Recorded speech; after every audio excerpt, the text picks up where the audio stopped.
You have a business and you really don't know how to get it out there?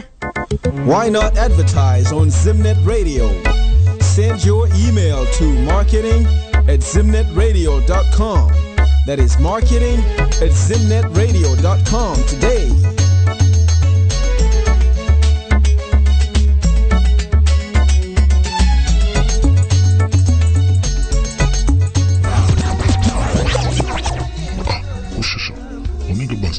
Shumari, unozenyedze Zimnet Radio idzi.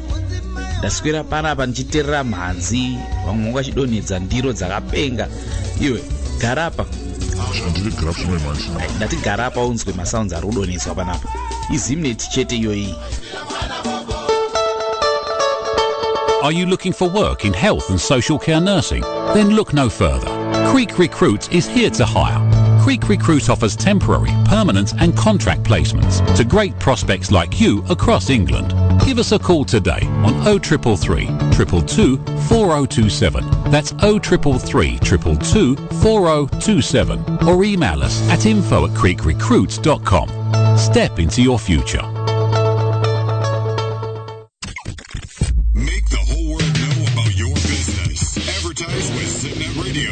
Email marketing@zimnetradio.com. Zvatanga nyangwe takaita kunonokewa tsano tinodonongwewa ba tinosvika chete tati tikupirei kana yatsano agore risati barapwitika rapera kuti 1 January 2018 achinenge chakaherereka pano paZimnet Radio amune kubva nenguva dza 2 p.m. GMT amachita kudzidonedza dzamakafarira gore rese zvinhu papi pacho kesta pasvese achandinokukurudzira iwewe chete muteereri usanonoka kudonedza vhoti yako iwewe aye top 100 naika akambo kako iwewe kaunoda iwewe akotadza kupinda nekuda kwekuti unenge wangoshayiwa vhoti imwe chete zvayo kana mbiri nhatu sadaro lesa vhoti iri vhaya pawebsite unongoti iwewe www.zimnetradio.com. ndizo chaizo chinenge chakatsaya musi wa 1 January kubva na 2 p.m. saka zvomoda kuita manje mopinda pa website naika link iripo yekukanda mavhotsi enyu mokanda mavhotsi enyu dzamuri kuda kuti dzipinde pachirongwa haikona kuzoti akakazoita number 2 sei iyo usina kukanda vote isa vote rako pane kauri kuda saka mure yeZimbabwe rikatimbodayika kuti zvifambe nekuti ndikasadaika andinzo zvakanaka timbodzisa mushina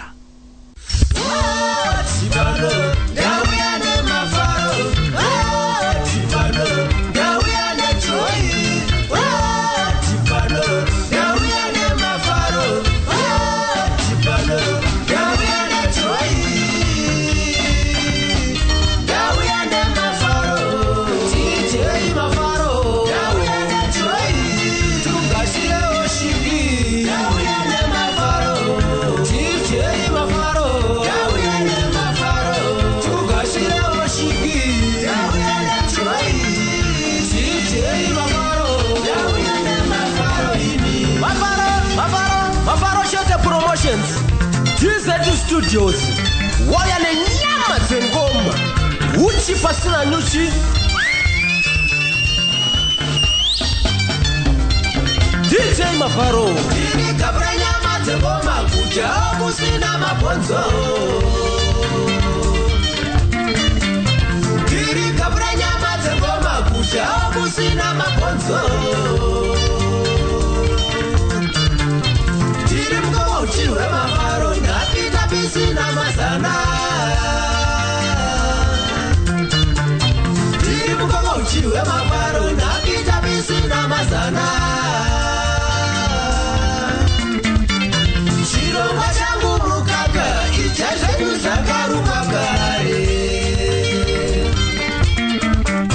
chirongwa changu mukaka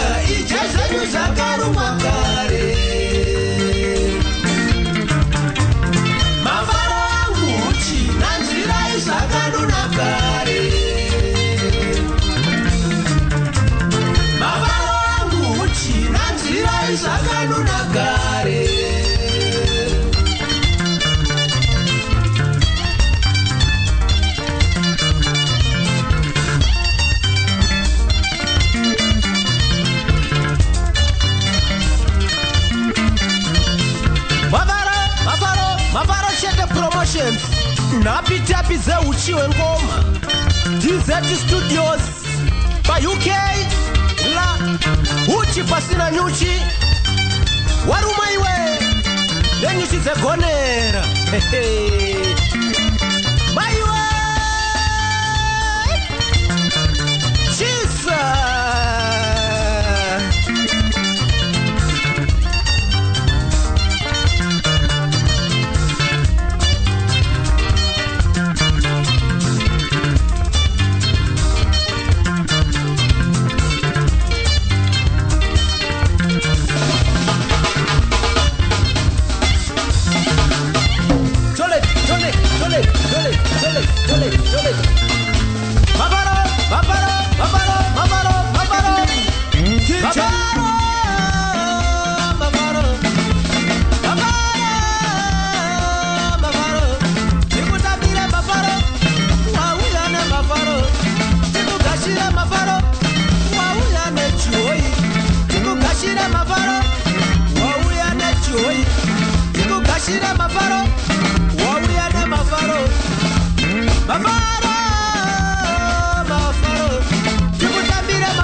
makadini vadiwa vateereri zita ndinoitwa Hector kana kuti Brave Matovo mukomana wepazvishavani apa makateerera chirongwa uchi pasina nyuchi muchifamba nesu timu yeMafaro Chete Promotions on your number 1 internet radio station Zimnet Radio.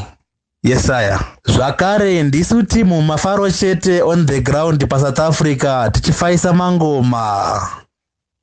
Vanoda kufara fara inesi yasvika vanoda kufara fara inesi kuti tifare vanoda kufara fara inesi yakwana vanoda kufara fara inesi kuti titambe vanoda kufara fara inesi yasvika vanoda kufara fara inesi kuti tifare vanoda kufara fara inesi yakwana vanoda kufara fara inesi kuti titambe vanoda kufara fara inesi yasvika.